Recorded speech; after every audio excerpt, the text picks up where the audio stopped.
May plan B daw si Marcos. Ang administrasyong Marcos ayon kay Roque ay may plan B. Pag talagang hindi magtagumpay ang kanilang charter change, ang tingin ko ang plan B ay martial law. At alam nyo itong si Roque, mayroon na namang kinakalat ngayon mga kabunyog. Plano daw ni Marcos magdeklara ng martial law.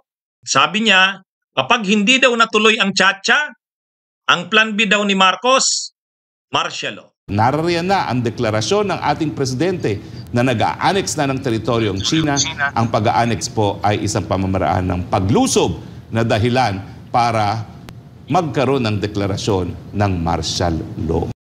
Tayo naman mga kabunyog, alam nyo naman tayo, hindi tayo maka-Marcos, hindi tayo maka-Romualdez, pero hindi naman tayo umaabot sa punto na nag-iimbento ng mga kung ano-anong kwento para lang magalit ang tao. Never po nating ginawa yan. Kung kumukontra man tayo sa mga ginagawa nila Marcos, nila Romualdez, para yun sa bayan. Hindi dahil gusto nating magalit ang bayan. Hindi po yun.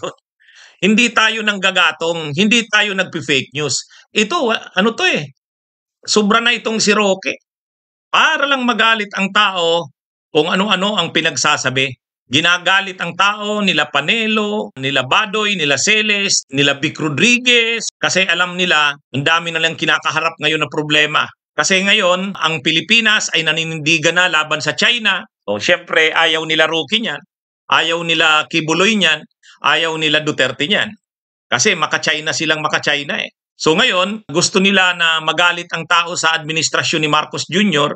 So pinapalabas nila na may maitim na balak ang administrasyong ito.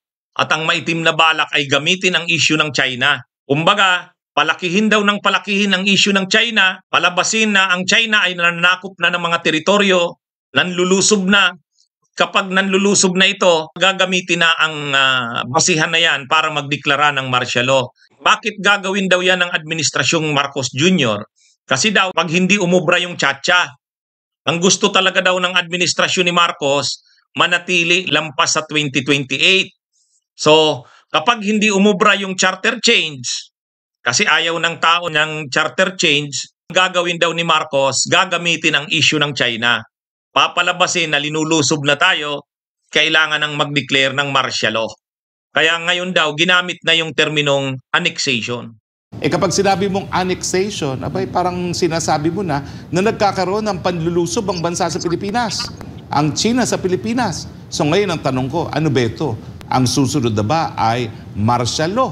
Dahil sino naman magkakaila na kapag sinabi ng presidente na ina-annex na ng China mga teritoryo ng Pilipinas ay mayroong panlulusob? Well, alam mo kasi mga partners, importante ito mga darating na araw. Pinipilit nila ang charter change na alam naman natin ay isang paraan para manatili at malukluk pa sa kapangyarihan silang lahat nang wala ng mandato sa taong bayan. Di ba sa ating kasaysayan, ganyan din ang ginawa ng Marcos Sr. Dahil alam niyang may talo na siya, ang ginawa niya, nagdeklara ng martial law, isinarado ang Senado kung saan naroroon ang kanyang mga katunggali at ang resulta, 20 taon nanungkulan bilang presidente ang Marcos Sr. Ginagalit niya ang tao kay Marcos kasi may maitim na balak daw si Marcos na mag-martial law. Ginagamit lang daw ni Marcos ang issue ng China, pinapalaki lang daw ito. Pagdating daw ng panahon, magdideklara ng martial law gamit ang issue ng China. Pero tayo naman mga kabunyog, kahit tayo hindi supporter ng Marcos, hindi naman tayo naniniwala sa ganyan. Na plan B ng administrasyong Marcos, gagamitin ang China para mag-declare ng martial law. Sus, ano naman to? Masyado ka ng desperado, Roque. Kung ano-ano ng kwento ang ginagawa nyo. Bunyog, bunyog, halikan na kasama ka.